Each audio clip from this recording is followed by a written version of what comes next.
আসসালামু আলাইকুম। আজকে একটি জেলি রেসিপি শেয়ার করছি, কোনো প্রকার ফুড কালার ইউজ ছাড়া।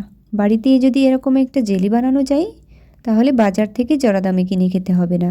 আশা করছি ভিডিওটি সবার কাছে ভালো লাগবে। জেলি বানানোর জন্য আমি এখানে নিয়ে নিয়েছি একটা ড্রাগন এবং 2টা পেয়ারা। এগুলো আমি টুকরো টুকরো করে কেটে নিয়েছি।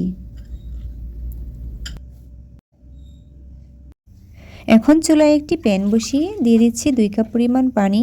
পানিটা একটু ফুটে এলে টুকরো করে রাখা ড্রাগন এবং পেয়ারা দিয়ে দিচ্ছি। এগুলো ভালোভাবে সিদ্ধ করে নিব, যেন পেয়ারা এবং ড্রাগনের রসটা পানির সাথে পুরোপুরি অ্যাবজর্ব হয়ে যায়। এগুলো ভালোভাবে সিদ্ধ করে আমি একটি স্ট্রেনারে ছেঁকে নিব এবং জুসটা আলাদা করে নিব।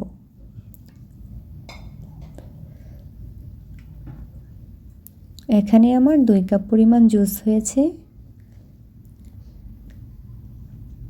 আবারও নিয়ে নিচ্ছি একটা প্যান এবং দিয়ে দিলাম 1 কাপ পরিমাণ চিনি। এখন দিয়ে দিচ্ছি ফলের রসটুকু। চিনির সাথে ভালোভাবে মিশিয়ে নিচ্ছি। এই পর্যায়ে আমি দিয়ে দিচ্ছি 1 চা চামচ পরিমাণ লেবুর রস। লেবুর রসটা এখানে অ্যাড করলে জেলিটা পারফেক্টলি সেট হয়। এই পর্যায়ে চুলার ফ্লেমটা মিডিয়াম টু লো হিটে রাখতে হবে এবং ভালোভাবে নাড়তে হবে যতক্ষণ না পর্যন্ত এটা ঘন হয়ে আসে। দেখতেই পাচ্ছেন, এরকম একটা কনসিস্টেন্সিতে আসলে চুলার ফ্লেমটা বন্ধ করে দিব।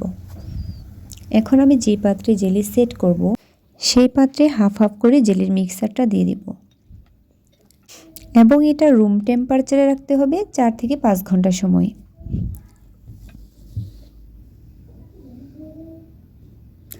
চার থেকে 5 ঘন্টা পর ফিরে আসছি। 4 থেকে 5 ঘন্টা পর জেলিটা সেট হয়ে গেছে। দেখতেই পাচ্ছেন জেলিটা কতটা পারফেক্টভাবে সেট হয়েছে। যাদের কাছে রেসিপিটি ভালো লেগেছে কমেন্টস করে জানাতে ভুলবেন না। লাইক, কমেন্টস, শেয়ার দিয়ে পাশে থাকার জন্য অনুরোধ রইল। সবাই অনেক ভালো থাকবেন। আল্লাহ হাফেজ।